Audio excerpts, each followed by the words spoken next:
Hey everyone, and welcome back to the channel. Today, we're diving deep into a book that completely changed how I think about money. The Psychology of Money by Morgan Housel.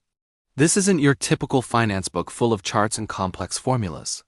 Instead, it's about the stories we tell ourselves about money, the biases that drive our decisions, and the timeless lessons we can learn from history. The core idea is simple but powerful. Doing well with money has less to do with how smart you are and more to do with how you behave. You don't need a finance degree to build wealth, but you do need to master your own psychology.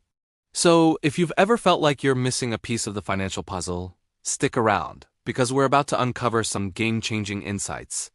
Let's start with one of Housel's most brilliant points. No one is crazy. It sounds simple, right? But think about it. We often look at other people's financial decisions, like someone buying a lottery ticket or investing in something super risky, and we think, that's insane. But what we fail to realize is that everyone's financial decisions make sense to them in the moment.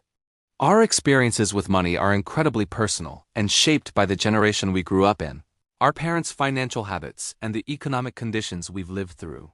Someone who grew up during a recession will view risk very differently from someone who grew up during a market boom. So instead of judging, the first step is to understand our own unique money story. What were the first lessons you learned about money?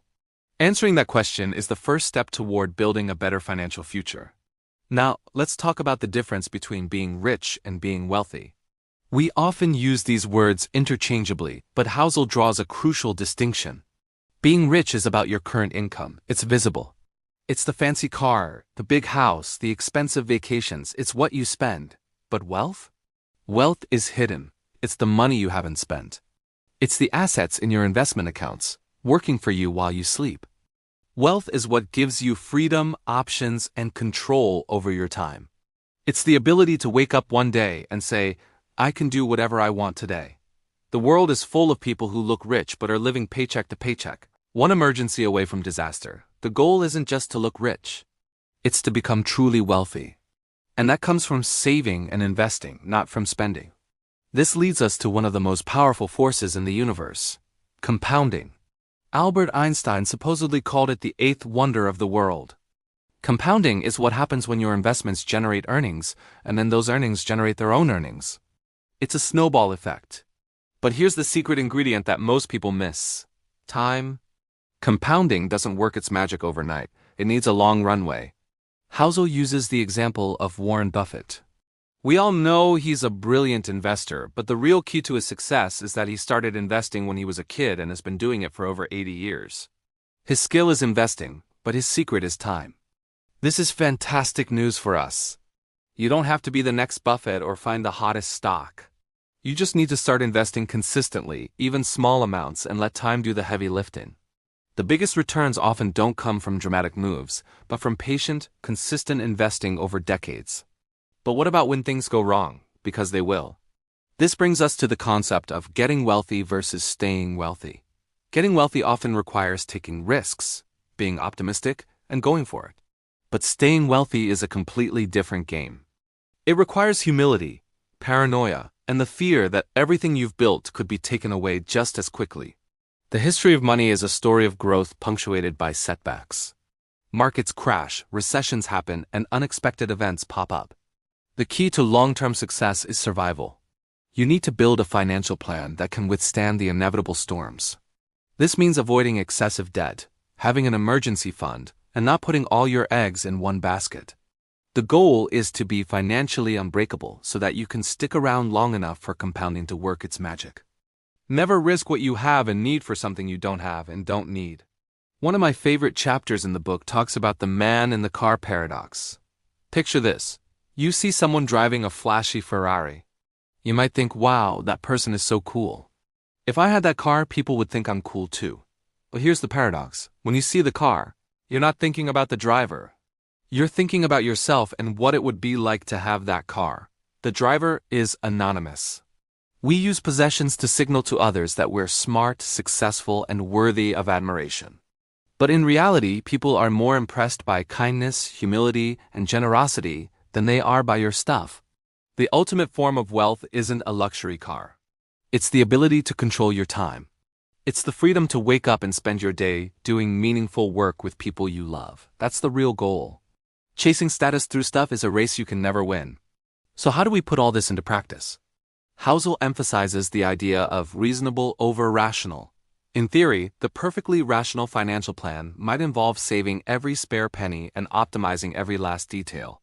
But we're not robots, we're human. We get tired, we make mistakes, and we want to enjoy our lives. The best plan is not the one that looks perfect on a spreadsheet. It's the one you can actually stick with for the long haul. It's better to be a reasonable saver and investor who is consistent for decades than a perfectly rational one who burns out after a year. So find a savings rate that feels sustainable. Automate your investments so you don't have to think about them. Create a plan that has room for error because life is messy and unpredictable. Be reasonable with yourself.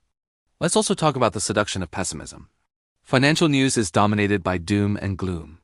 Why? Because pessimism sounds smart and cautious, while optimism can sound naive. A warning about a potential crash gets more clicks than a headline that says, "Things will probably be okay over the long term." But if you look at history, optimism is the correct long-term stance. The world has faced wars, pandemics, and depressions, yet the stock market has consistently trended upward over the long run. This is because humans are incredibly resilient and innovative. We solve problems. Progress is the natural state of things.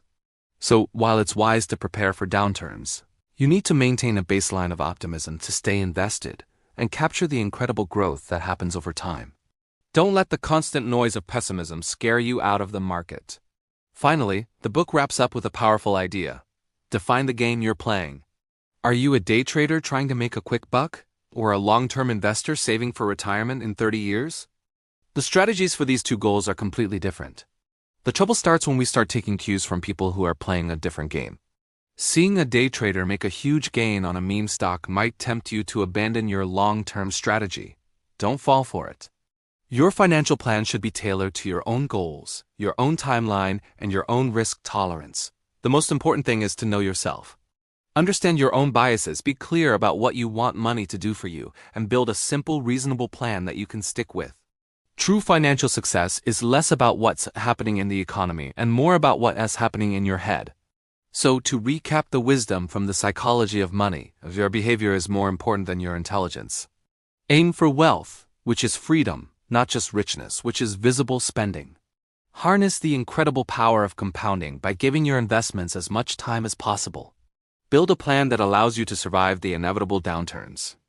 Remember that no one is as impressed with your stuff as you are. And finally, be reasonable, stay optimistic, and play your own game. These aren't complicated ideas, but internalizing them can be life-changing. Money is not just a math problem. It's a deeply human endeavor, filled with emotion and nuance. By understanding the psychology behind it, we can all make better decisions and live richer, freer lives. Thank you so much for watching today. I truly believe this book is a must-read for everyone, regardless of where you are on your financial journey. If you got value from this video, please give it a thumbs up, it really helps the channel. And if you haven't already, hit that subscribe button and turn on notifications so you don't miss our next video. I'd love to hear your thoughts in the comments below. What's one money lesson that has stuck with you? Thanks again, and I'll see you in the next one.